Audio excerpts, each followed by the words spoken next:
Karibu shemeji.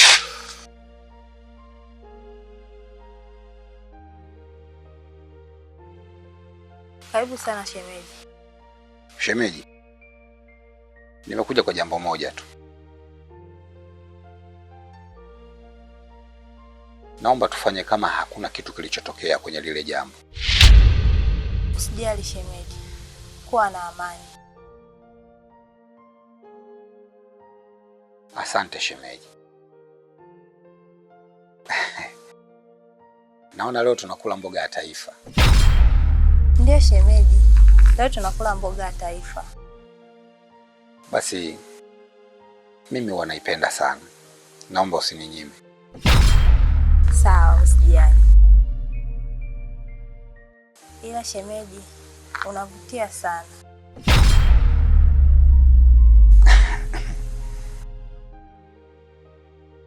Asante.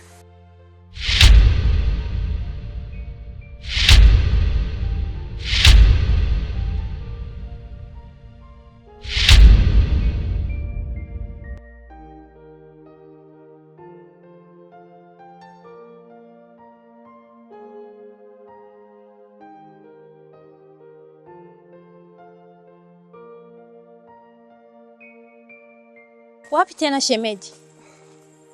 Shemeji bwana. Jembe tu linajieleza. Pole na kazi. Asante.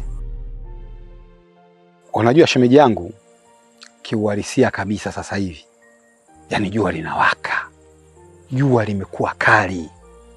Yaani mwaka huu tofauti kabisa na mwaka jana. Yaani sisi tunaolima kwa kutegemea kilimo cha mkono tumeathirika sana. Yaani shambani mazao hakuna kabisa yani shemeji. Usijali shemeji yangu. Huenda mwaka huu Mungu akashusha neema zake ikawa tofauti na mwaka jana. Na hicho ndio kitu ambacho sisi tunakiomba wakulima. Muda wote tunatamani iwe hivyo. Na shemeji, hilo dua lako naomba Mungu alipokee kwa mikono miwili. Iwe hivyo yani. Naona unaenda kuchota maji. Haya. Ila shemeji, natamani sana kupafahamu nyumbani kwako. Kupajua kwangu? Ndio. Sawa. Kwa vile saizi unaenda kisimani, siku yoyote ukijiona una nafasi, unaweza ukaniambia, nitakupeleka nyumbani. Mimi natamani hata iwe leo. Sasa hivi?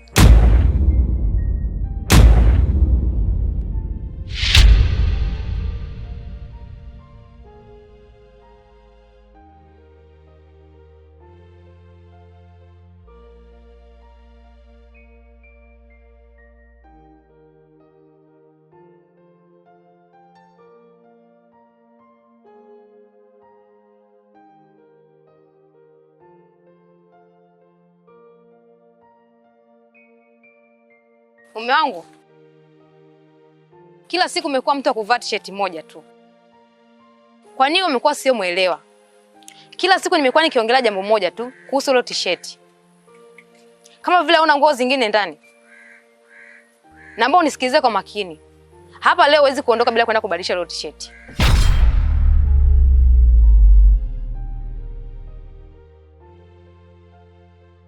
Afadhali umekuja shemeji.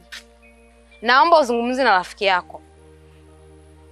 Kila siku tumekuwa tukigombana kisa t-shirt moja. Naomba uzungumze naye, labda anaweza kukuelewa.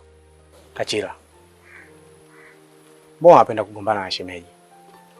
Alafu vitu vyenyewe mnavyogombea ni vidogo sana. Hebu msikilize. Afadhali kweli ungekuwa na t-shirt moja, hata mimi ningeunga mkono. Kumbe nguo nyingine zipo ndani. Au zingekuwa chafu. Lakini ni safi. Sasa si ndo kabadilishe tu. Nenda kabadilishe bwana. Usipende vitu vidogo vikawa vikubwa kwa upande wako.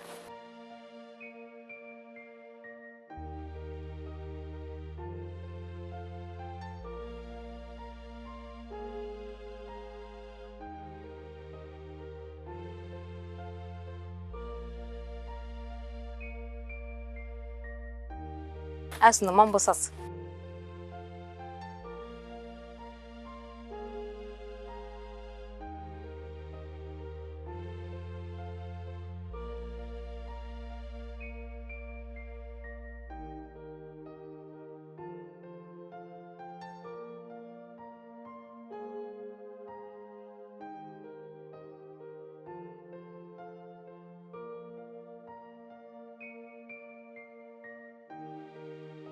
Karibu sana shemeji.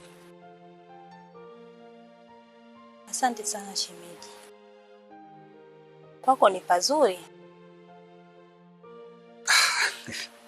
Shemeji bwana, mbona kawaida tu.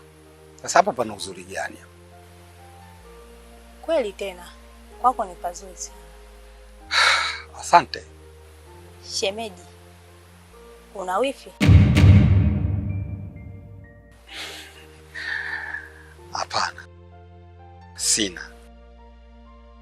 Bado Mungu hajajalia, kwa sababu mimi kwenye maisha yangu huwa naamini katika Mungu, ila muda utakapofika naamini nitapata mwanamke aliyokuwa sahihi, nitakuwa naye. Yaani mimi ndio na wifi yako hapa, wewe ushindwe kujua? Sio kweli.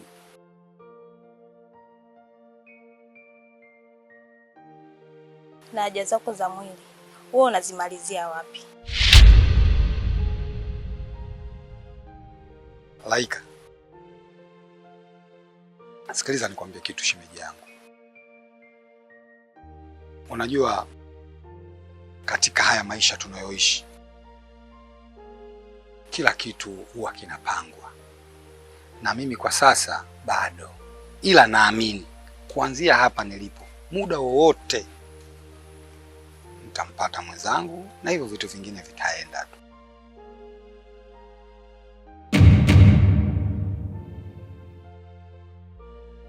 Na je, nikiamua kukupatia hitaji lako la moyo, uko tayari? Wewe? Hapana. Haiwezekani.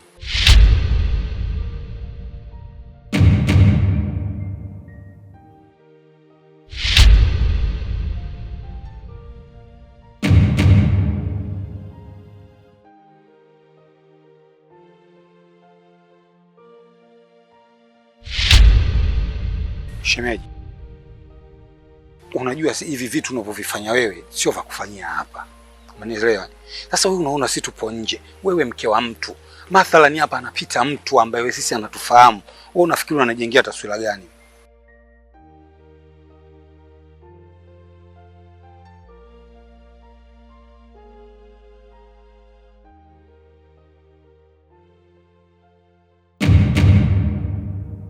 Chukua na ndoo yako. Sasa ukiacha hapo ndoo si nitajulikana wakati mimi sina mke hapo.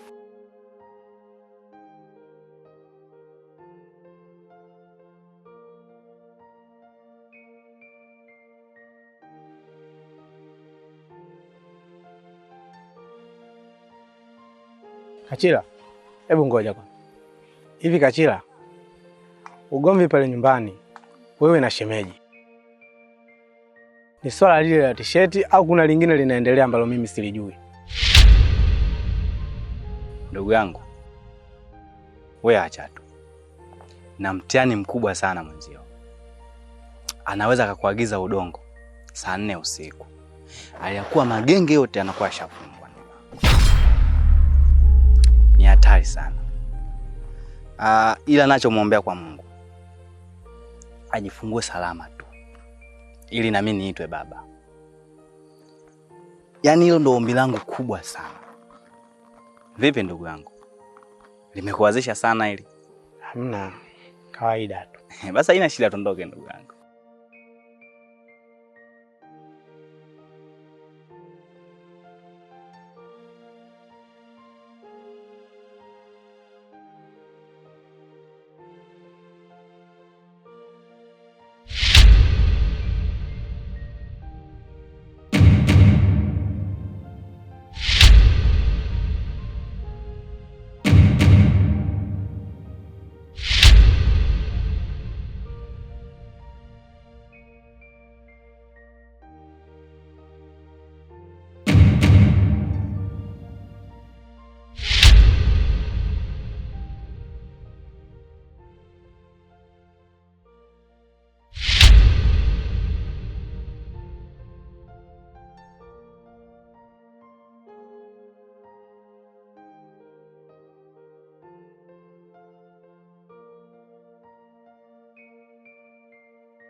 Nimefika muda mrefu sana lakini sijakukuta.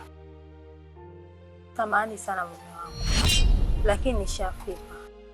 Laika, mke wangu, kuna vitu vingi sana navikosa katika maisha ya amani na upendo. Siku ya leo nimeumia sana. Nimekuja kugundua kwamba mtoto ana thamani kubwa sana kwenye maisha ya ndoa, hususan mnavyoishi wawili. Leo Kachila na mke wake walikuwa wanagombana, heti kisa ni tisheti. Lakini Kachila anakuja kuniambia kwamba wanawake wajawazito ndivyo walivyo. Natamani na mimi niwe na familia yangu, niitwe baba. Moyo wangu unaniuma sana, na yatamani sana maisha ya Kachila na mkewe.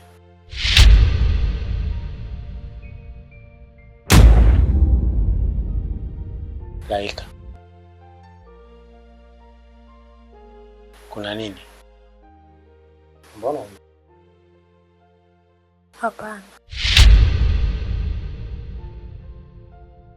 Napenda sana mke wangu. Nakupenda pia mume wangu. Dada, Waswahili husema safari moja huanzisha nyingine. Ni kweli kabisa kaka. Yaani kiukweli dada yangu, hapa nilipo nina furaha sana, tena najisikia amani kutoka ndani ya moyo wangu, kwa kuwa nimempata mwenza ananipenda na nampenda, tena nampenda hasa. Mwendo wa vigelegele sasa tena hapa. Lakini ingawaje yeye ni mke wa mtu, lakini ndo ananipenda nami nampenda sana. We vipi? Yaani unanitoa kwenye mudi ghafla, unaniambia mambo nafurahi, nasherehekea, sio nafanyaje? Mwenyewe najiandaa hapa, si nitapiga vigelegele, alafu unanikata mudi ghafla unaniambia mke wa mtu. Haya, mke wa nani huyo? Laika. Yaani kumbe wewe mpumbavu eh? Yaani wewe mkubwa kumbe ni mjinga kiasi hicho. Wewe Laika si mke wa rafiki yako wewe. Lakini dada, mbona anaonyesha ananipenda, tena anajali, ananithamini. Sasa kwa nini mimi nisimthamini? Na ndio maana na mimi nampenda hivyo hivyo, haijalishi ni mke wa nani wala nini. Isipokuwa mimi kaka yako ndo nimezama kwenye penzi la mke wa mtu. Yaani wewe ni mkubwa afu ni bure kabisa.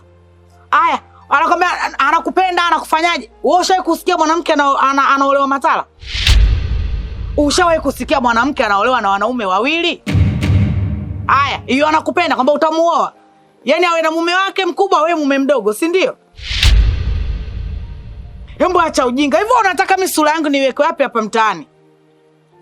Alafu sikia. Umenivuruga na umenitibua. Uo ujinga wako mimi hapa nyumbani kwangu siutaki. Toka kwanza. Toka bwana.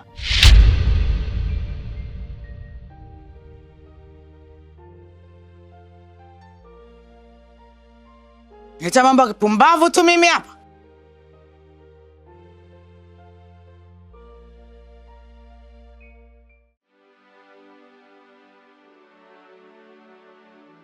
Mapenzi yanauma. Mapenzi yanaua Laika. Watu wanakuwa machizi. Watu wanajinyonga. Watu wanachomana visu. Yote kwa sababu ya mahusiano. Yote kwa sababu ya mapenzi. Alafu wewe unazungumza kirahisi kiasi hicho? Mimi siwezi kukuelewa Laika.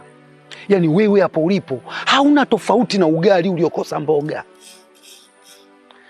Sasa basi, kuanzia hapa ninapozungumza na wewe, mimi na wewe mahusiano yetu ndio yamefika mwisho. Sitaki hata kuyasikia. Shamba boy, tafadhali naomba usinifanyie hivyo. Natambua kuwa nina mume wangu, lakini nakupenda wewe. Siwezi kukuamini, siwezi kukuelewa na siwezi kukusikiliza hata kidogo. Laika, wewe mtu mmoja unawezaje kupenda wanaume wawili kwa wakati mmoja? Mimi sitaki. Mimi basi nimenawa. Kitu usichokijua wewe, mimi ndo Kigoma mwenyewe, na hapa ni mwisho wa reli. Hakuna roundabout hapa. Geuka, rudi kwa mumeo, nenda kaendelee kuishi na mumeo, sio mimi. Laika nazungumza na wewe na kuchukia kutoka moyoni, sikutaki, sikupendi. Wewe mwanamke gani king'ang'anizi? Mwanamke gani usioelewa? Sitaki. Nimeongea kwa herufi kubwa. Na kuanzia leo hii Laika, popote utakaponiona, basi nataka unione kama defender la polisi. Usije ukanishobokea, usije ukanijua, tusijuane kabisa. Takuja kukufanyia kitu ambacho hautonielewa kwenye maisha yako abadani Aslani. Yaani nakuchukia kutoka moyoni. Jinga wewe.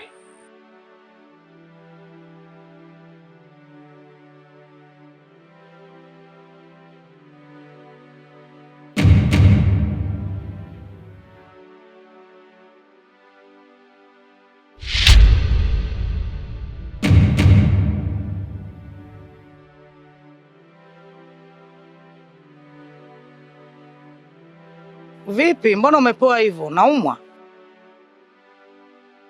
Hata siumwe dadangu. Kumbe nini? Nimemwacha. Una uhakika? Sasa huo ndo ujasiri, tena ujasiri wa mtoto wa kiume. Jitahidi, pambana ndugu yangu, tafuta wa kwako, sio mke wa mtu. Mke wa mtu sumu. Mbona kuna wanawake kibao hapa mtaani wajaolewa? Kuna Fatuma, kuna Mwajuma pale, hata hapo jirani yetu yule Aisha, wote hao hawajaolewa. Unaambia ukipambana kati yao amna utakempenda ukamuoa? Basi nimekuelewa dadangu. Ninapokutazama kuna vitu vingi sana vinakaa ndani ya moyo wangu. Ni vitu gani hivyo mume wangu?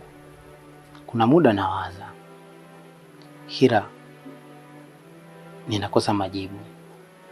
Nadhani ni upendo uliojaa ndani ya moyo wangu. Nakupenda sana. Nakupenda pia mume wangu. Mke wangu. Babe. Naomba uniambie, leo unahitaji kula nini?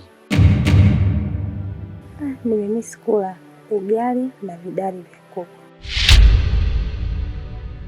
Basi usiwaze.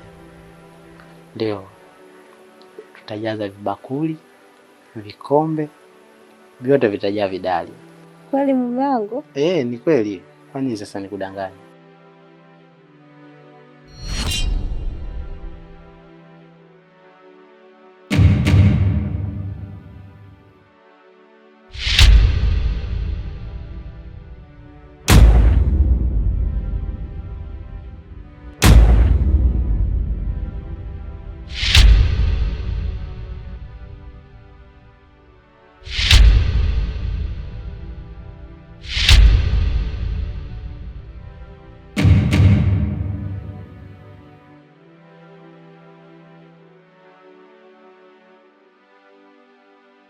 Baba, kuna kitu kinaniumiza kichwa sana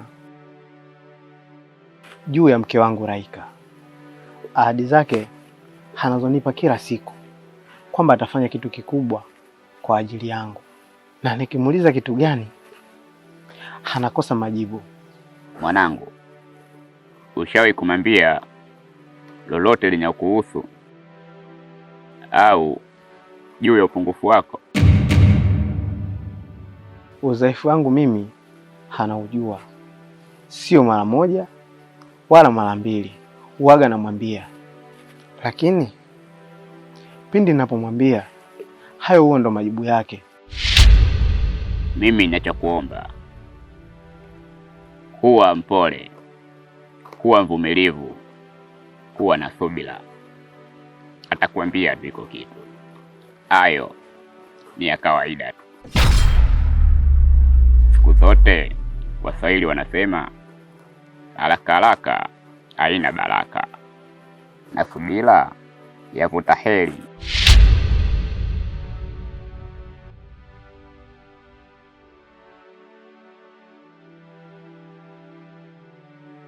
Najua utajiuliza kwa nini mimi nimekuitia huku.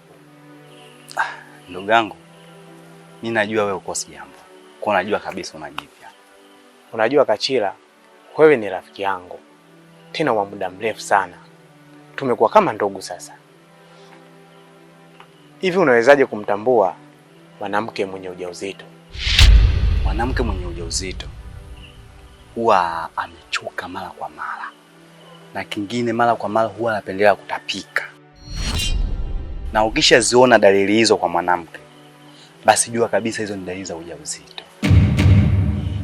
Kitu kingine huwa anapendelea kula vitu vyenye uchachu kama ndimu, maembe na mbilimbi pia. Na vitu vingi ambavyo vina uchachu. Kishaona dalili hizo, ndiyo huwa anaonesha mwanamke mwenye ujauzito. Unajua rafiki yangu, mke wangu kwa sasa simuelewi hata kidogo.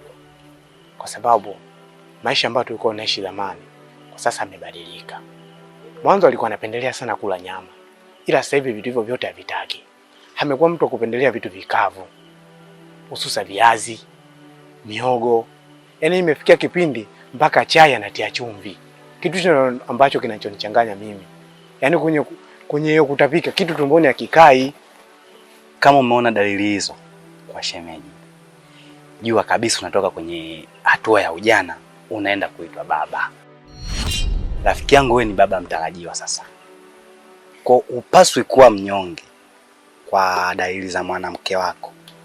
Wewe sherekea, furahia, kwa sababu hiyo ni hatua nzuri sana kwa sisi wanaume, pia kwa maisha yote ya binadamu. Sawa ndugu yangu.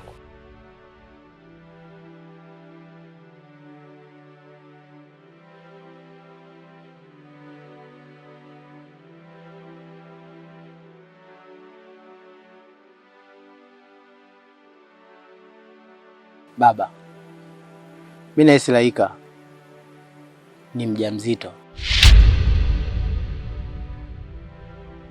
Sasa mwanangu, si ndio furaha hiyo? Na ulishamweleza mkeo mapungufu yako? Hiko ndo kitu ambacho nawaza mpaka hivi sasa. Sasa utachukua hatua gani? Nataka kuthibitisha kwanza. Ukisha thibitisha utachukua hatua gani? Nataka kumjua baba wa huyu mtoto. Acha ujinga we mtoto. Huu ndo wakati wako na nafasi yako. Waswahili wanasema kitanda kizai alamu. Hata kama akitoka, akirudi ndani ni mkeo. Hivi watoto wote unaowaona duniani, unafikiri baba zao ni wahalali wale? Wengine wanapewa mimba sio zao, na wengine wanaenda kununua watoto hospitali. Alafu wewe unataka kukataa mtoto? Huu ndo wakati wako wa kuweka heshima.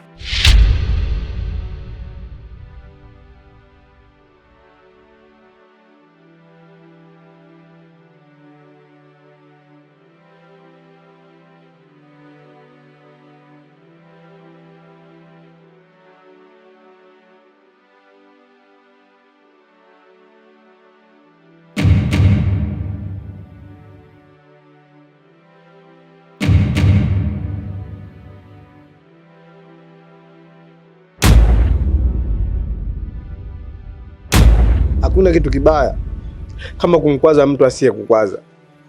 Kwa nini umenikwaza? Kivipi mume wangu? Laika, wewe ni mjamzito. Hauna danganya. Hapana mume wangu, mimi sio mjamzito. Ni bora unihakikishie kwa mdomo wako, nitakuelewa zaidi. Ndio mume wangu, mimi ni mjamzito. Nataka kufahamu, huo ujauzito ni wa nani? Ujauzito ni wa Shamba Boy. Wa Shamba Boy?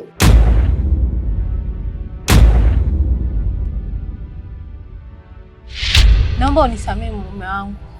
Niliamua kufanya hivi ili kulinda heshima yako. Hata hivyo, Shamba Boy sina mahusiano naye tena. Nakupenda mume wangu. Naomba unisamehe.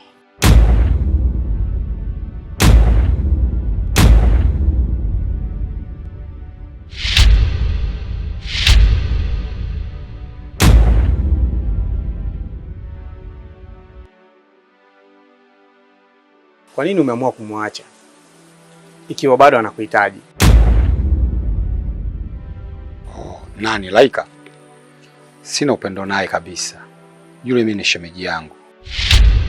Amethibitisha mwenyewe kuwa ni wewe, tena na ujauzito wako. Amekusifia sana kuwa wewe ni fundi, pia wewe ni hodari. Hongera sana kaka. Natamani mimi ningekuwa kama wewe.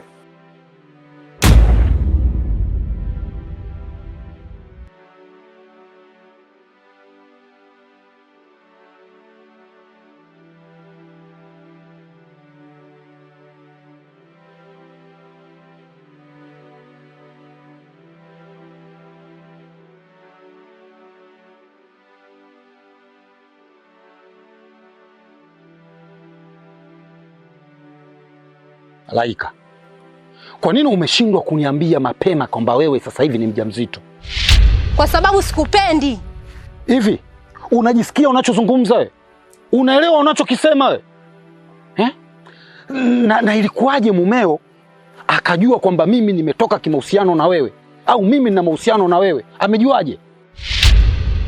Nimeamua kumwambia ukweli kwa sababu yeye ndo nampenda. Na niliamua kufanya hivyo ili kutunza heshima ya mume wangu iendelee kudumu. Unajua unanisikitisha sana wewe. Alafu unataka mimi nifanye maamuzi magumu ambayo sijawahi kuyafikiria kuyafanya juu yako. Mjinga wewe. Hivyo unanichukuliaje? Unanichukulia mimi zumbukuku Unaona mimi ulimwengu upo huku kabisa Sasa sikiliza nikwambie, kama unajisaulisha, Waswahili wana usemi wao unasema damu nzito kuliko maji. Hilo liweke akilini kwako, na mimi damu yangu haipotei kizembe. Jinga wewe.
Wewe, nilishakwambia siwezi kuendelea kuwa na mahusiano na wewe tena, na usije kunitafutia matatizo.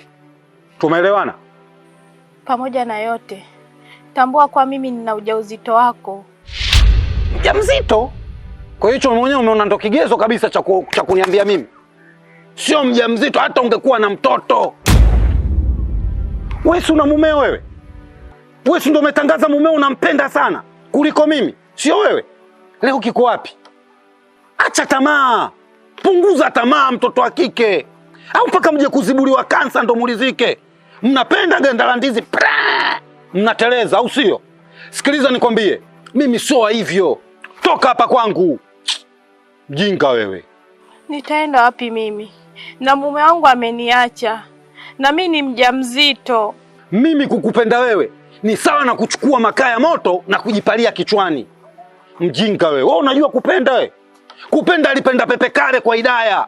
Lakini mwenzako alikuwa anakumbuka kula matunda, na ndio maana akawa na bonge la mwili liko inaitwa jitu la miraba minne. Wewe nani wewe? Mbona unapenda sana kujishaua shaua wewe mwanamke? Vitu kama hivyo vilimkuta PH kwa muuza supu. Matokeo yake akafia kwa muuza uzuri. Hakuna kilichoendelea. Sasa mimi hapa nyumbani kwangu sikutaki, na sitaki ukanyage tena kwenye maisha yako. Toka! Toka! Blood basket we. Kupenda tulipenda sisi zamani. Enzi hizo ukitaka kung'oa demu lazima uwe na laizoni. Suruali imebana juu, chini imeachia. Na baskeli ya Fonex.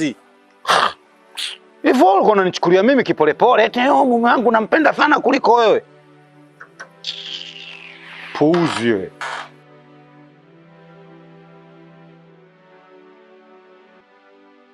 Kwa nini unamwaga machozi?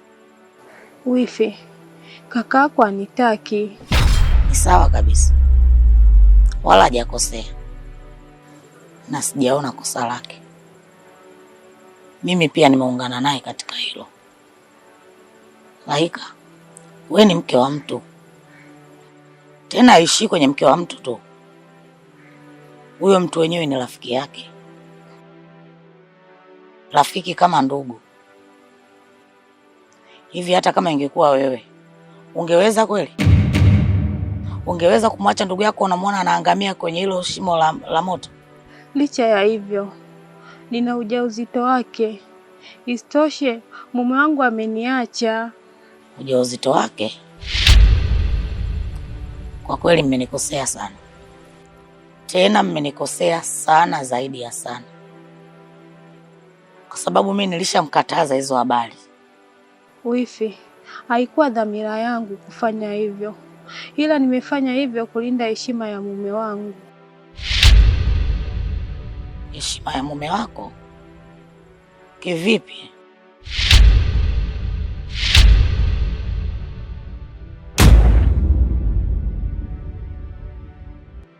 Jamani,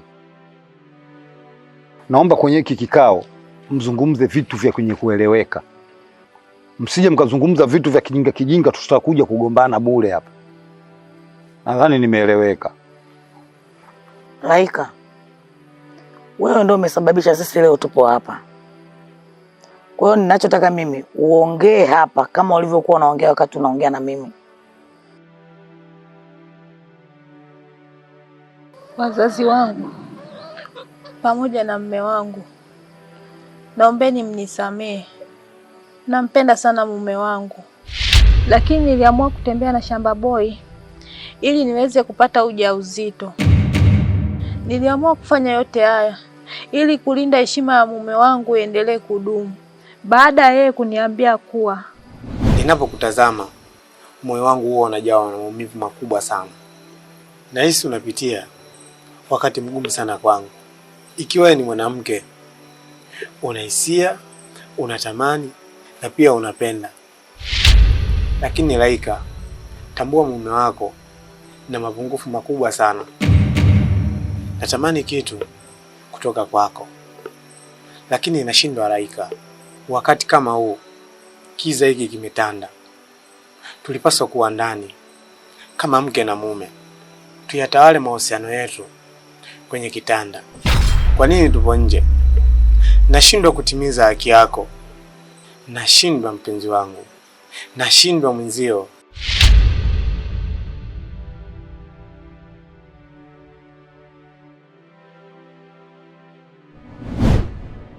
Hivyo ndivyo ilivyokuwa. Nampenda sana mume wangu. Hapana Laika, mimi siwezi kukusamehe wewe. Najua unafahamu jinsi gani umeumiza moyo wangu. Ila ulonipa kwenye moyo wangu lina maumivu makubwa sana. Mimi hata kama nitasema nikusamehe, hawa wote walionizunguka wataniheshimu, hawatonidharau. Lakini wewe utanidharau. Hapo ndio nashindwa kukusamehe. Utanivunjia heshima yangu. Banda, unakosea sana rafiki yangu. Kiwa anakupenda sana, tena zaidi ya sana. Hayo yote unaona aliyofanya, kayafanya kwa sababu ya kwako wewe. Sasa ndugu yangu, mimi naomba umsamehe tu. Kwa sababu yeye hana makosa, bali mimi ndio mwenye makosa. Mimi ndo mkosefu. Namuombea msamaha, naomba msamehe 7 mara 70 Banda, msamehe mkeo. Hivi wewe unamsikiliza kaka yako anachokiongea? Sio kesho na kesho kutwa mtoto anazaliwa hapa, namuona analeta mambo sio, nitakuja kuruka naye. Mimi ninachokitaka mambo yote yazungumzike leo hapa na yaishie hapa hapa, yajulikane mbivu na mbichi. Huo ndo msimamo wangu. Najua nimekukosea mume wangu, naomba unisamehe. Laika, kiukweli nakupenda. Hata kama nasema nisikusamehe, itakuwa ni uongo. Mimi nimekusamehe, tena kwa moyo mmoja.